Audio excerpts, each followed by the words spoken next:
Hello everyone, welcome back to my channel, and today I am going to be talking about 5 mistakes I made as a beginner online tutor. And just in case this is your first time coming to my channel, my name is Miss Blessing and this is I Teach with Miss B. So without wasting so much time, let's dive into the video and know the mistakes I made so you don't have to make same mistakes so the first mistake I made was that I thought I know it all. Okay.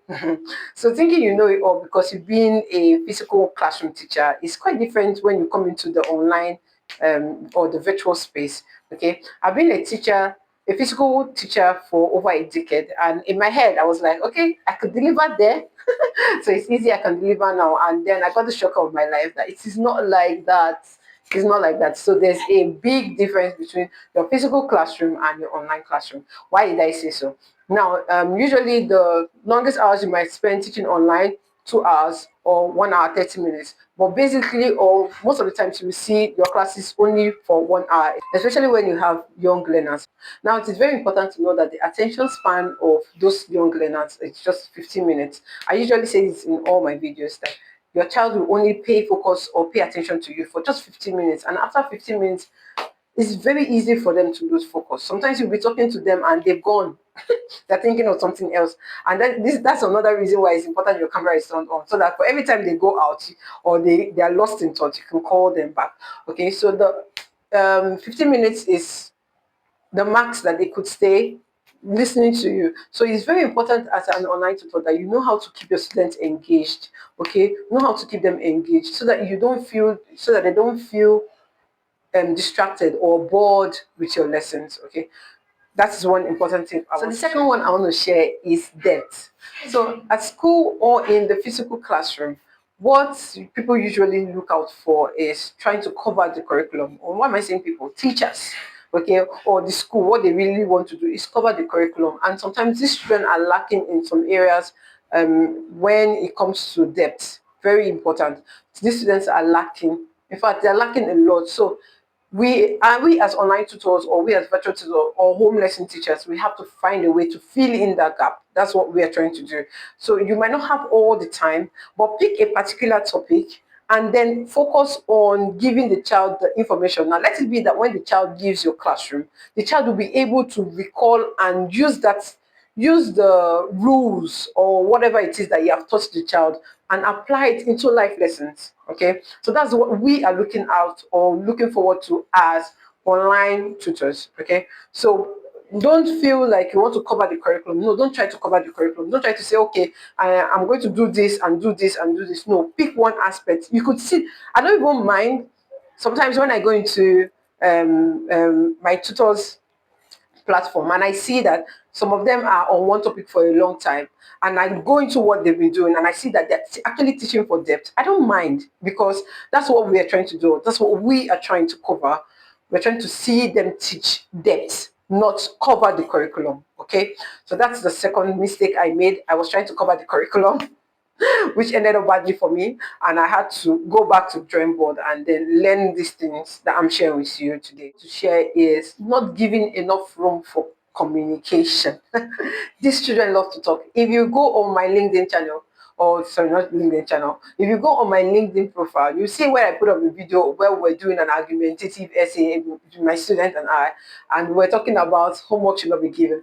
Now, there's a particular student there that was talking very well. When we started together, he was quite he was really quiet. Like you have to call his name, keep prompting him before he answered.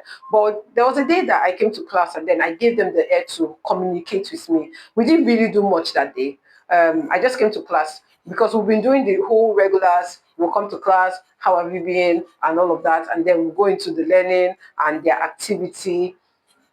That day I said, okay, today we're not doing anything. We're going to call it no pen day. They were so excited. And then we had conversations. Now, the conversations it was coming from them, allow them to converse with themselves, allow them to converse with me. And that made the classroom energetic. The next time we had classes and I brought up a topic, everyone was willing to participate. Why? Because I've given them the room or the air to communicate. So don't be a teacher that you are the only one talking. No. Give the child room to communicate with you. Give the child room to ask questions. Give the child room to air their views. Sometimes in the middle of the class, my student might just say, Miss, do you know? And that's how a conversation starts. I don't mind. Okay, but the major thing is that it should not be too long so that you can actually bring them back to the work that they're doing, so that they don't talk, because some of them can be very chatty. They don't talk and forget that they are actually supposed to be in class. So please allow room for communication with your learners. Okay, this brings me to the fourth one. The fourth one I want to share is understanding connection. If you are not connected with your learners, trust me, your learners will not want to learn from you. Sometimes when I come to class and I see them rename themselves, because on Zoom they could rename themselves, and then they rename themselves Miss Blessing's favorite student, or Miss Blessing with my favorite teacher, or you see Zoe in the best class. Like, you see names like that, and it gives me joy because I've been able to connect with these students, and they're free to tell. They might not tell me, oh, this is the best class. Some of them do, not all of them, but you see it in their expression. You see it in the way that they are able to communicate with me, or with you rather, as a tutor. You will see it there. So if there is no connection, if the child is not able to be free in your class, or the child is not able to relate with you the way the child is, then there's a problem. You have to be very careful. You have to find a way to get across to the child.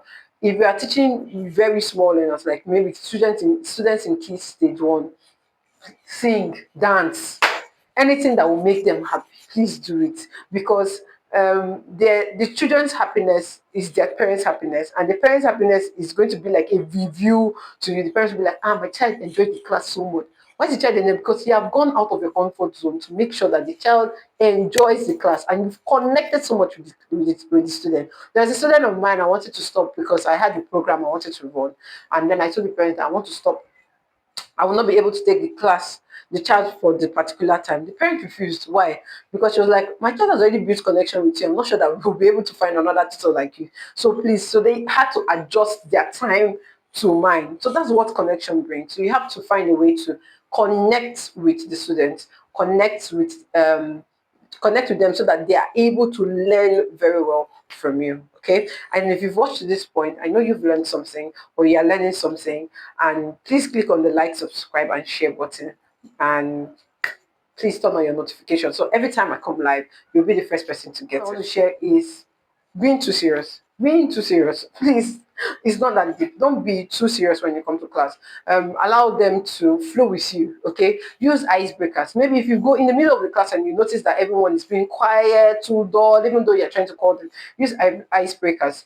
That's going to 5 minutes icebreakers. It's not going to take so much from you. Use 5 minutes icebreakers. Make them come alive again, and then you go back to your lessons. That's going to help. Use games. Maybe at the end of the lesson, you could use games just to reinforce what you have learned. And in my video here at the top, I'm going to drop the link to the video.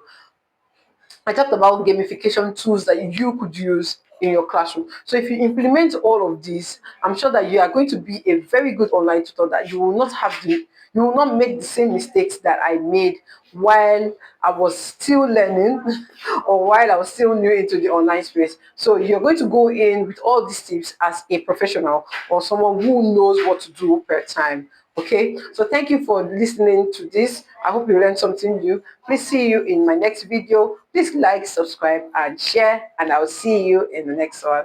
Bye.